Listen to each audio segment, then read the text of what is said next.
السلام علیکم ناظرین.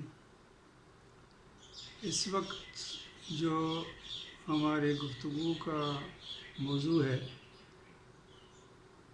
وہ کچھ اتنا وسیع اور بہت زیادہ جہتیں ہیں اس کی کہ کسی ایک نشست میں یا کوئی ایک سے زیادہ لوگ مل کر بھی چاہے جتنے ہی ہوں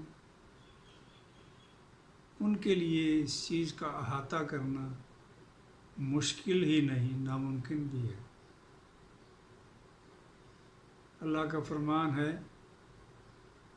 کہ اگر تمام جن و انس مل کر لکھنے بیٹھ جائیں، تمام درخت قلم بن جائیں اور تمام سمندروں کے پانی سیاہی بن جائیں، تو تب بھی میری صفات اور میری قدرت کا احاطہ نہیں کر سکیں. حقیقت یہی ہے. اور ایک عام انسان میرے جیسا ناقص العقل اور نامکمل علم کے ساتھ اس چیز کا احاطہ کیسے کر سکتا ہے؟ میرا مطلب اس ایک اللہ کے صفاتی نام سے ہے جو مجھے بہت پیارا لگتا ہے، بہت محبوب لگتا ہے. باقی نام بھی اس کے بہت عظیم ہیں، اس میں کوئی شک نہیں، لیکن یہ نام جو اس نے خود اپنی ذات کو دیا ہے وہ ہے المصور. المصور کا مطلب تو بہت کچھ ہو سکتا ہے کہنے کو، لیکن مختصراً یہ ہے کہ صورتیں بنانے والا. انسان اور جن اور جمادات، نباتات، حیوانات اور بلکہ تمام مخلوقات کی جو اس نے جزیات طے کی ہیں اس کے اندر کوئی قسم کی خامی تلاش کرنا ممکن نہیں ہے. اتنی خوبصورتی سے ہر شے بنائی ہے اس خالق نے، اور اتنی مکمل اور جامع ہے کہ وہ آج تک بلکہ قیامت تک اپنے جو اس کی ذمہ داریاں ہیں ہر ایک مخلوق کے ہر عنصر کی، وہ اس کی قدرت اور حکم کے تحت ادا کرتے جا رہے ہیں. انسان کو اشرف المخلوقات بنا دیا. کیوں بنایا؟ اس کی بھی بات کریں گے. جانوروں کو انسان کے تحت بنایا، ماتحت بنایا. اس کے علاوہ نباتات، حیوانات، جمادات، یہ سارے اس روئے زمین پر بلکہ کائنات میں کچھ اس طرح سجا دیے تاکہ انسان اپنی حکمرانی ان جزیات، ان مخلوقات کے اوپر قائم کر سکے. اور کس حیثیت میں؟ اللہ کے خلیفہ ہونے کی حیثیت میں. یہی ٹاسک اول دن سے انسان کو دیا گیا تھا، اور اللہ نے فرمایا تھا کہ میں ایک خلیفہ بنا رہا ہوں. تو جب میں اس میں اپنی روح پھونک دوں تو اے فرشتوں تم اس کے سامنے جھک جانا.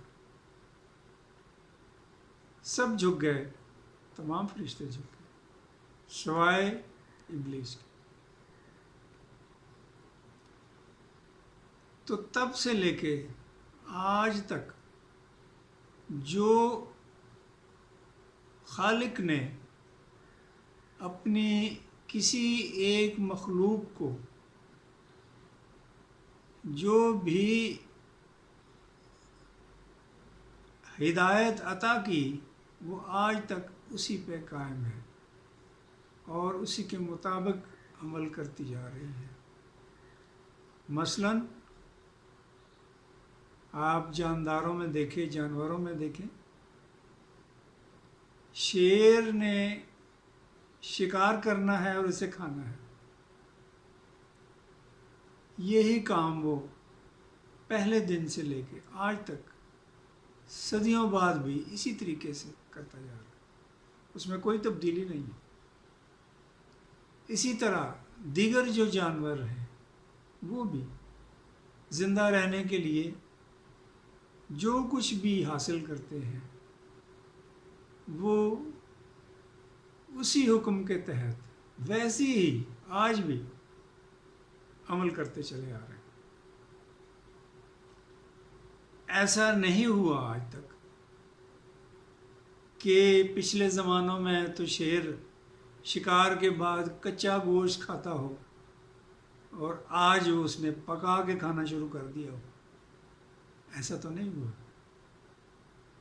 اس کو اتنی عقل شعور دیا گیا کہ وہ شیر شکار کرے اور اسے اسی حالت میں، کچی حالت میں کھا کر اپنا پیٹ بھر لے۔ جو تیرنے والے جانور ہیں وہ اسی طرح سے تیرتے جا رہے ہیں۔ زمین کے اندر کی مخلوقات ویسے ہی عمل کرتی جا رہی ہے۔ سمندروں کے اندر کتنی مخلوقات۔ تو کہنے کا مقصد یہ ہے کہ جو جس مخلوق کو حکم دیا گیا، وحی کی گئی، وہ آج تک اسی کے مطابق عمل کر رہا ہے، سوائے انسان کے۔ انسان کو یہ اختیار دیا گیا کہ وہ اپنے کھانے پینے، زندہ رہنے یا اپنی نسل چلانے کے علاوہ بھی کچھ سوچ سکتا ہے، اور اس شعور میں وہ وقت کے ساتھ ساتھ ترقی بھی کر سکتا ہے جو اس نے کی، چاہے وہ ترقی پازیٹیو کہلائے یا نیگیٹو کہلائے۔ انسان نے وہ قدرت حاصل کی کہ ایک وقت تو وہ تھا جب وہ شکار کر کے کچا کھاتا تھا زندہ رہنے کے لیے۔ آج وہی انسان ترقی کے اس دور میں پہنچ چکا ہے کہ وہ اس زمین کو چھوڑ کر دوسرے سیاروں کی طرف سفر کے لیے آمادہ ہے۔ اس نے مشینیں ایجاد کی، سائنس اور ٹیکنالوجی کی مدد سے آج کیا کچھ نہیں ہو رہا۔ حیران کن ایجادات انسان کو کہاں سے کہاں لے آئی، لیکن اس کی مجبوری کا اندازہ اس بات سے لگائیے کہ اتنی ترقی کے باوجود ایک چھوٹا سا جرثومہ اس نے انسان کو آج دوسرا سال ہے بے حال کر دیا، اور انسان کو سمجھ نہیں آ رہی کہ اس پر کیسے قابو پائے۔ شاید پا بھی لے کچھ وقت کے ساتھ ساتھ، لیکن اس کے بعد ایک اور محاذ بھی تو کھل سکتا ہے، اس کے بعد ایک اور مسئلہ بھی تو ظاہر ہو سکتا ہے، اور یہ جدوجہد یوں ہی چلتی رہے گی روز آخر تک۔ یہ سب اس لیے ہے میرے خیال میں کہ انسان یہ نہ سمجھنا شروع ہو جائے کہ وہی سب کچھ ہے اس کائنات میں، سوائے ایک خالق کے اپنے آپ کو ہر چیز کا خالق اور مالک نہ تصور کرنا شروع کر دے۔ اسی لیے اس کے سامنے آئے روز نئے چیلنجز آتے رہتے ہیں۔ بعض اوقات انسان سنبھل جاتا ہے اور بعض اوقات سنبھلنے سے انکار کر دیتا ہے۔ اب آپ یہ دیکھیے کہ یہ کائنات جو اتنی وسیع ہے، ایک صرف آپ کو اندازہ دینے کے لیے کہ یہ کتنی وسیع ہے، اگر ہم دیکھیں تو زمین سے سورج کا جو فاصلہ ہے وہ 93 ملین مائلز کے قریب، Mercury 155 kilometre, Venus 170 million kilometre, Mars 253 million kilometre, یہ ہمارے نظام شمسی کے سیارے ہیں جو اسی سورج کے گرد گھوم رہے ہیں۔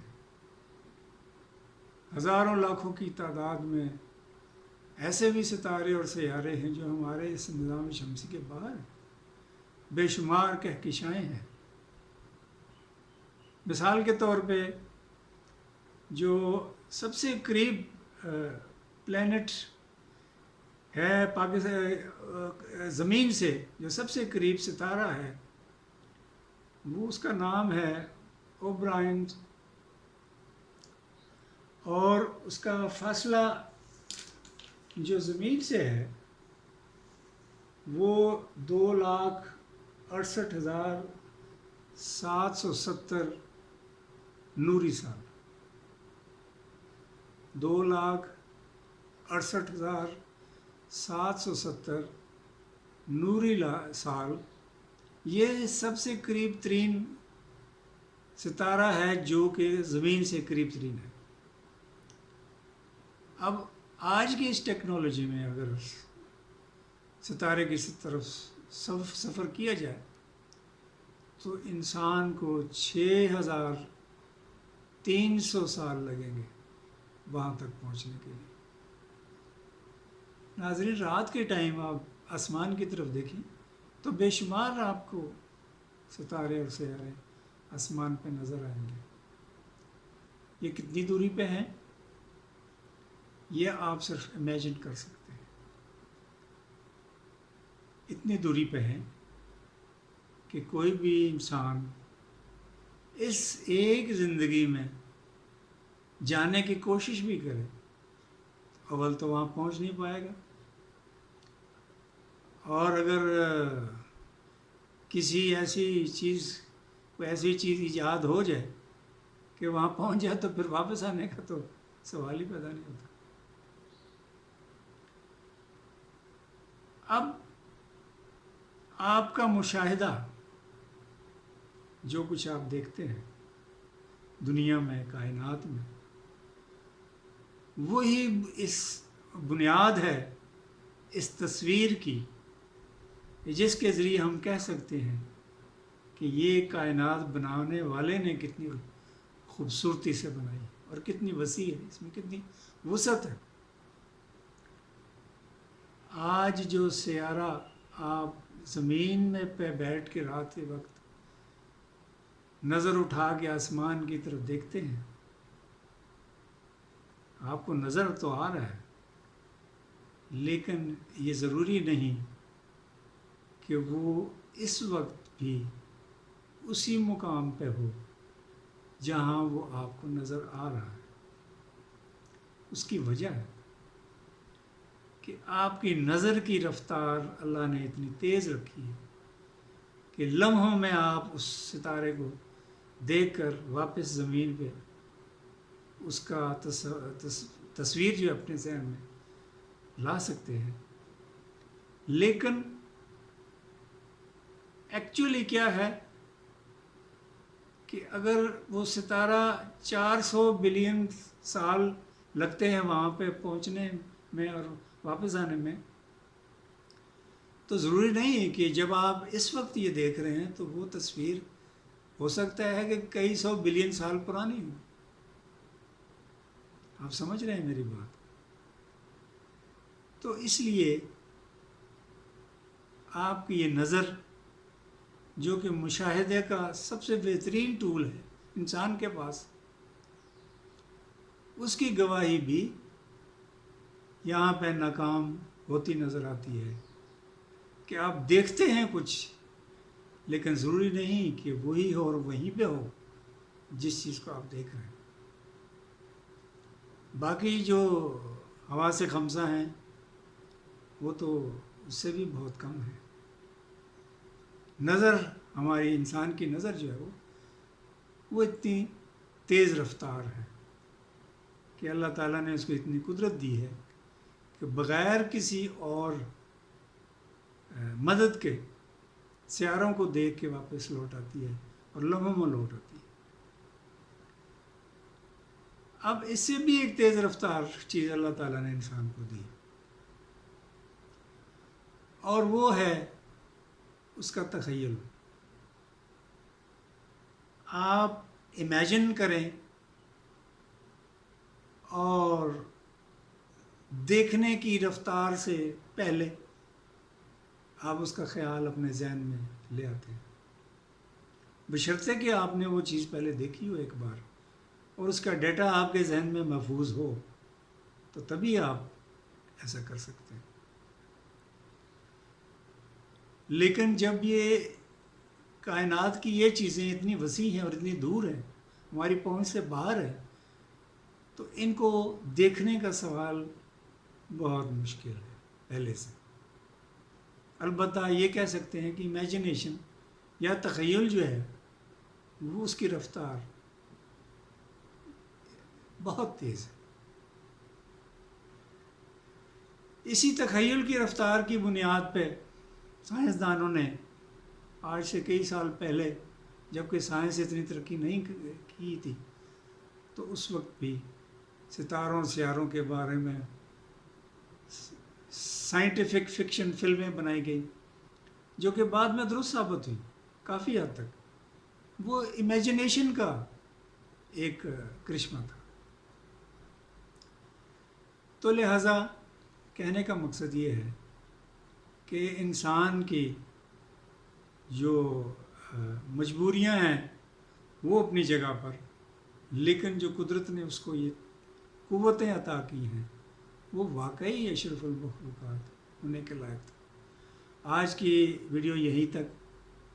آئندہ انشاءاللہ آپ دوسری ویڈیو ضرور دیکھیے گا جس کے ساتھ اس کا لنک بنے گا۔ جزاک اللہ خیر، خدا حافظ۔